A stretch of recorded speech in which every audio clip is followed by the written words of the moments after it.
Saudara-saudari, Bapak Ibu, adik-adik, para sahabat Yesus di Paroki Santo Yosef Medari dan Stasi Santo Thomas Yegan, dan juga para sahabat Yesus dimanapun Anda berada, salam sehat, semangat selalu. Kita akan kembali belajar ilmu sejati pada hari Kamis tanggal 10 Desember tahun 2020. Kita mengawali belajar ilmu sejati kita dengan berdoa dalam nama Bapa, Putra, dan Roh Kudus. Amin. Allah Bapa kami di surga, gerakkanlah hati kami untuk menyiapkan jalan bagi putramu yang tunggal. Semoga berkat kedatangannya, kami dapat mengabdi kepadamu dengan hati yang murni.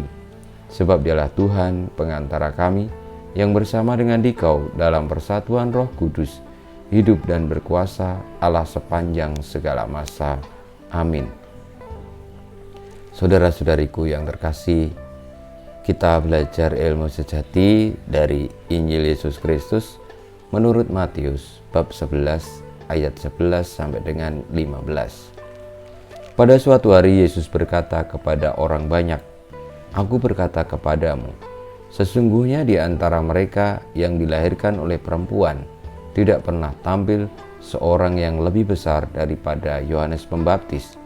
Namun yang terkecil dalam kerajaan surga lebih besar daripadanya.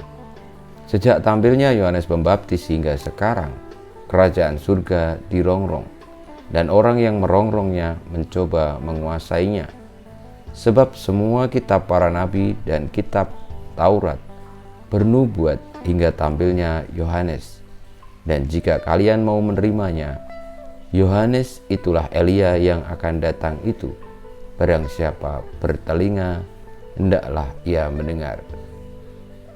Demikianlah Injil Tuhan kita. Terpujilah Kristus.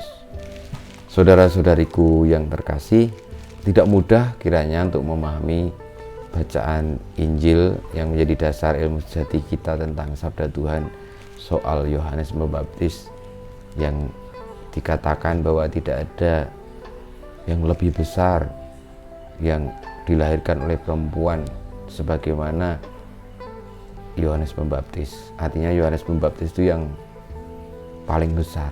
Karena apa? Karena ia mewartakan jalan menuju kepada kerajaan Allah, dan mewartakan kerajaan Allah itu sudah dekat.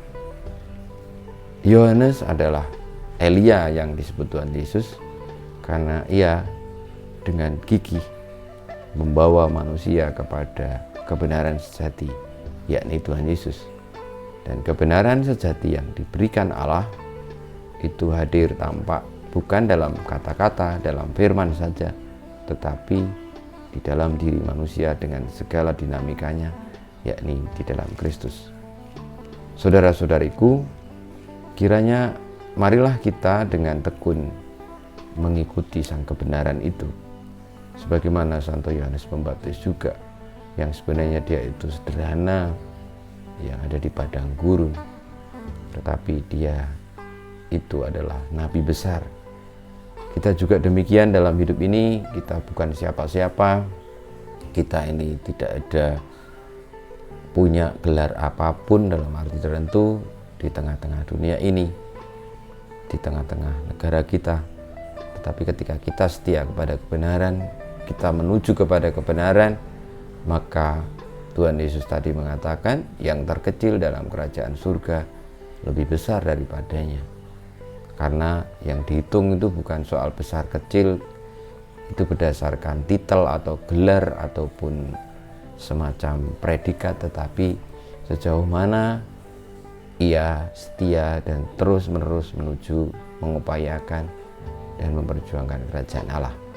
Semoga kita semua dibimbing dan dituntun untuk itu, dan kita semua sebagaimana dalam menyongsong kelahiran Sang Kristus dalam dunia yang sekarang ini banyak godaan berseliweran ke sana sini, kebenaran-kebenaran yang terus-menerus diperjuangkan oleh orang-orang yang sebenarnya saya tidak tahu juga apakah itu kebenaran.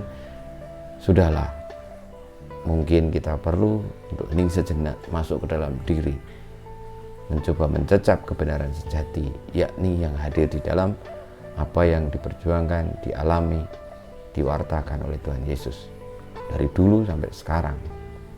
Dengan demikian kita tidak akan tersesat jalan.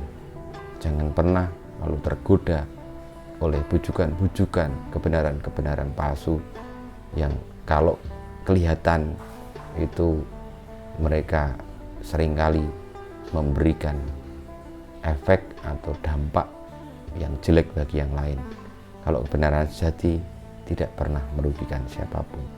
Kemuliaan kepada Bapa dan Putra dan Roh Kudus, seperti pada permulaan, sekarang, selalu, dan sepanjang segala abad. Amin. Ya Yesus, jadikanlah hati kami seperti hati-Mu.